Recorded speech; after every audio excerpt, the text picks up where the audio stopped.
G-SHOCK ファン必見。今日はコレクターの間で密かに話題となっている DW6900 ホンダ限定モデルをご紹介します。ホンダの50周年を記念して作られたとても貴重なモデルです。この DW6900 のホンダ限定モデルは1999年に登場しました。正式名称はホンダコレクションモデル。一般販売はほとんどなく、関係者向け配布とも言われています。本体はブラックを基調にしていて、文字盤周りもシンプルで引き締まっています。上部にはホンダのロゴが輝きます。裏蓋には記念刻印が入っておらず、一般モデルと同じ仕様です。G-SHOCK は非常に丈夫な時計ですが、周りの樹脂部品が先に劣化することが多いです。しかし、このモデルは汎用樹脂部品に交換しても見た目がほとんど変わらず、長く使えるのも魅力です。ここで注意点があります。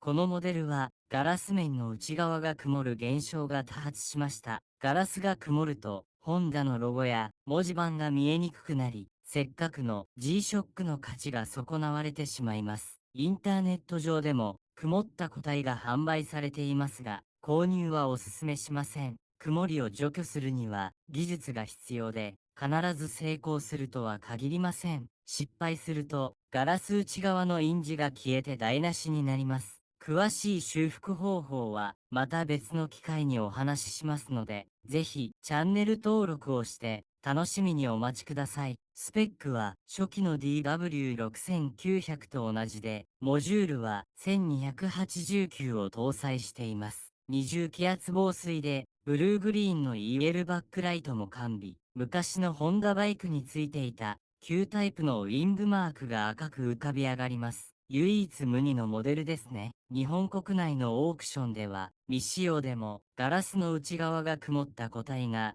約19000円前後で取引されています。このモデルのガラス面の内側の曇り問題には、注意しつつ、状態の良いものをコレクションしたいですね。ここで少し DW6900 の歴史をご紹介します。初代 DW6900 は、1995年3月に登場しました。丸型ケースとフェイス上部のトリプルグラフ、力強いフロントボタンが特徴で瞬く間に世界中で認知されました。暗闇での視認性を飛躍的に高めた EL バックライトを搭載し、ストリートシーンで G-SHOCK の象徴となりました。1995年後半には DW6900H として国内でカラーモデルが展開され、ブラック一色だった世界に鮮やかな色が加わりました。イエローやレッドのモデルは、スケートやスノーボードカルチャーで人気となり、雑誌ブーンなどで特集され、若者の自己表現のアイコンになりました。以降、DW6900 は、